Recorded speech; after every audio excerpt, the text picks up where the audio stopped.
classified. This detailed what American troops were and were not allowed to do in the war. It included absurdities like North Vietnamese anti-aircraft missile systems could not be bombed until they were known to be fully operational. No enemy could be pursued once they crossed the border of Laos or Cambodia. And most revealing of all, the most critical strategic targets were not allowed to be attacked unless initiated by high military officials. Apart from these imposed ludicrous limitations, North Vietnam was informed of these restrictions and therefore could base entire strategies around the limitations of the American forces. This is why the war went on so long. And the bottom line is this: the Vietnam War was never meant to be won, just sustained. This war for profit resulted in 58,000 American deaths and 3 million dead Vietnamese. So, where are we now?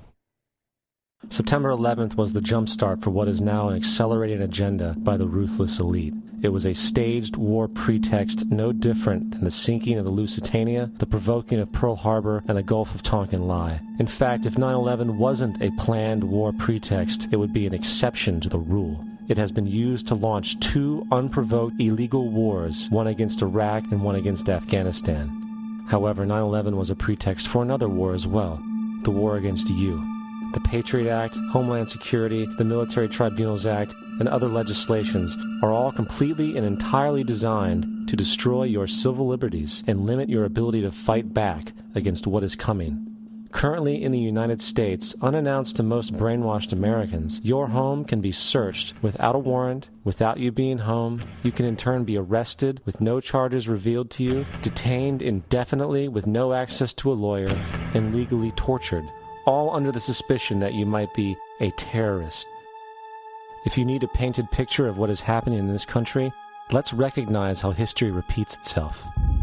In February 1933, Hitler staged a false flag attack, burning down his own German parliament building, the Reichstag, and blamed it on communist terrorists. In the next few weeks, he passed the Enabling Act, which completely eradicated the German Constitution, destroying people's liberties. He then led a series of preemptive wars, all justified to the German people as necessary to maintaining homeland security.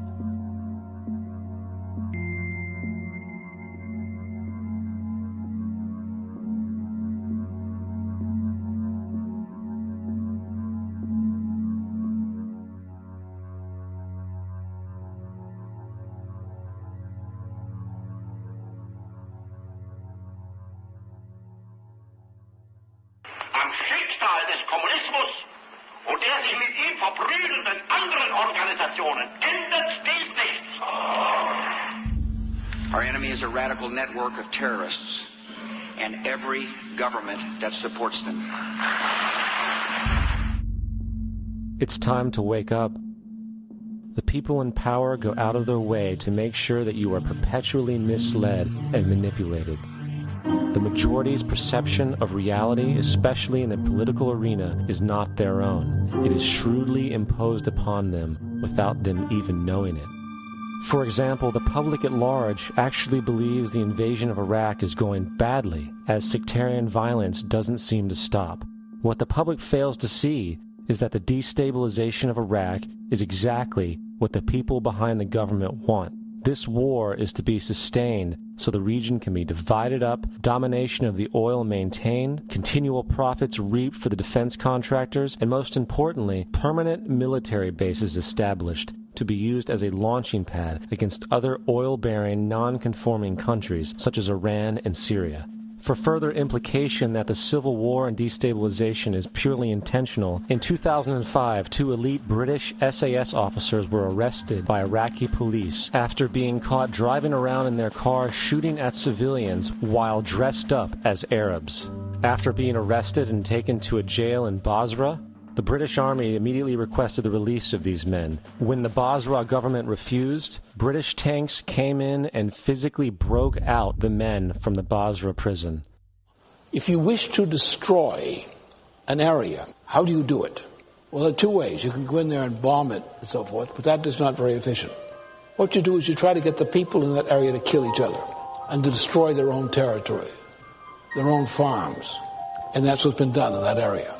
The way in which you destroy an opponent is get him to destroy himself by dividing his ranks against one another. Then you feed both sides. You have agents feeding both sides, inflaming both sides, and they kill each other off. And it's time that some of us woke up to this reality, to understand that people who try to maintain empires and create empires do it by manipulating the people they're trying to conquer. You might want to ask yourself why the entire culture is utterly saturated with mass media entertainment from all sides, while the educational system in America continues its stupefying downward slide since the U.S. government decided to take over and subsidize the public school system. What your government pays for, it gets. When we understand that, then we look at government-financed institutions of education and see the kind of students and the kind of education that's being turned out by these government-financed schools. Logic will tell you that if what is being turned out in those schools was not in accord with what the state and the federal government wanted, then it would change it. The bottom line is that the government is getting what they have ordered. They do not want your children to be educated.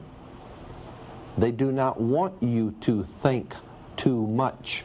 That is why our country and our world has become so proliferated with entertainments, mass media, television shows, amusement parks, drugs, alcohol, and every kind of entertainment to keep the human mind entertained, so that you don't get in the way of important people by doing too much thinking.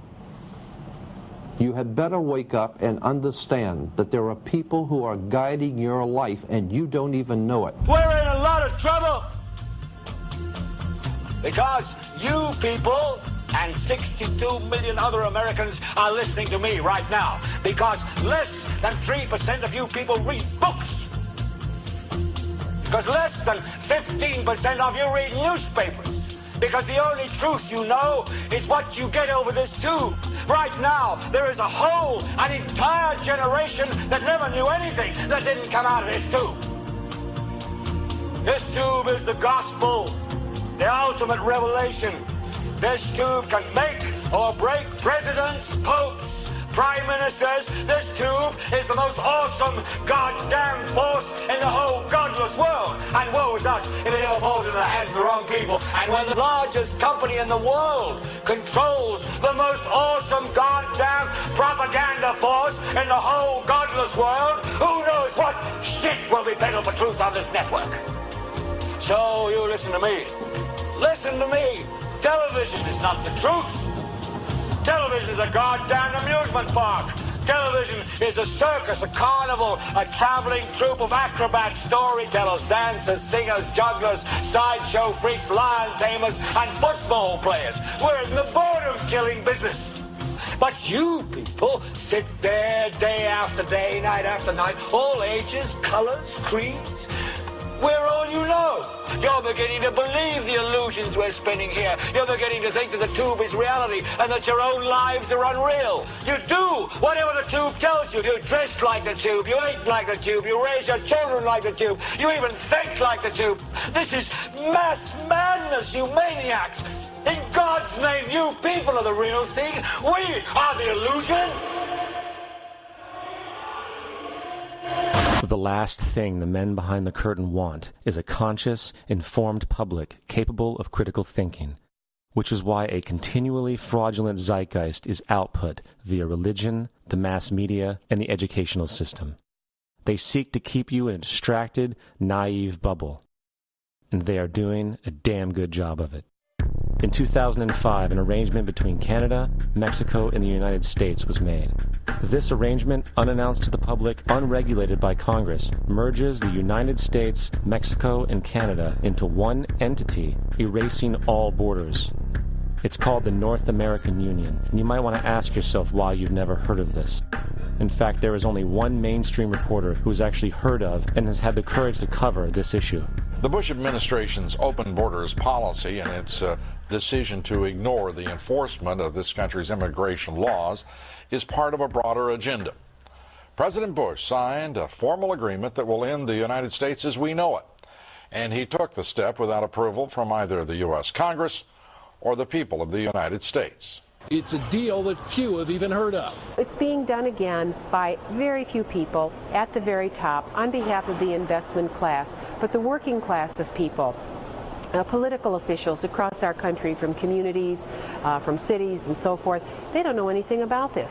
This isn't some trade agreement. It is a total removal of sovereignty from these countries, which will also result in a completely new currency called the Amero. Fall.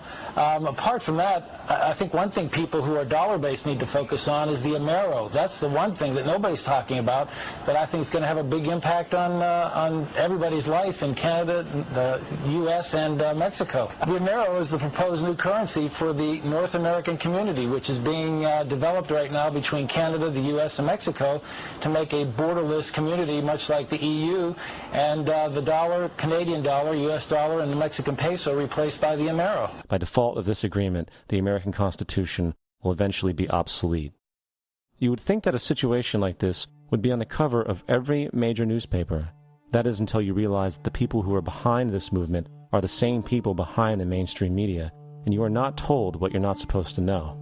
The North American Union is the same concept as the European Union, the African Union, and the soon-to-be Asian Union, and the same people are behind all of them. And, when the time is right, the North American Union, the European Union, the African Union, and the Asian Union will be merged together, forming the final stages of a plan these men have been working on for over 60 years. A one-world government.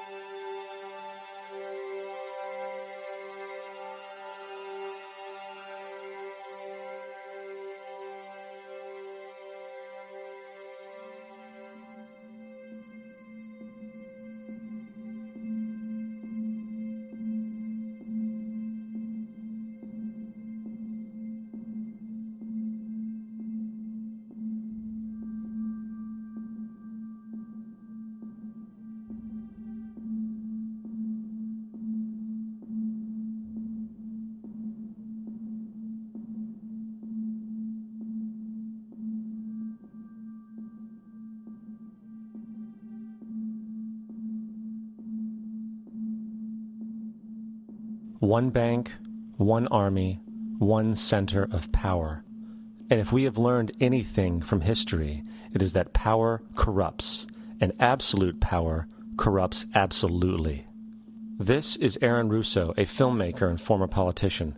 To his left is Nicholas Rockefeller of the infamous Rockefeller banking and business dynasty. After maintaining a close friendship with Nicholas Rockefeller, Aaron eventually ended the relationship, appalled by what he had learned about the Rockefellers and their ambitions. I got a call one day from an attorney woman I knew, and she said, "Would you like to meet one of the Rockefellers?" I said, "Sure, I'd love to." And we became friends, and he began to divulge a lot of things to me. So he said to me one night, he said that there's going to be an event there, and out of that event, you're going to see we're going to go into Afghanistan, so we can run pipelines from the Caspian Sea. We're going to go into Iraq to take the oil and establish a base in the Middle East, and we're going to go into Venezuela and try and get rid of Chavez. And the first two they've accomplished. Chavez they didn't accomplish. And he said you're going to see guys going into caves looking for looking for people that they're never going to find. You know, he was laughing about the fact that you have this war on terror. There's no real enemy. He's talking about how by having this war on terror, you can never win it because it's an eternal war. And so you can always keep taking people's liberties away. And I said, how are you going to convince people that this war is real? He says, but the media. The media can convince everybody it's real. I mean, you know, it's just that you keep talking about things. You keep saying it over and over and over again, and eventually people believe it. You know, you created the Federal Reserve in 1913 through lies. You create 9/11, which is another lie. Through 9/11, you're fighting a war on terror, and now all of a sudden you go into Iraq, which was another lie, and now they're going to do Iran.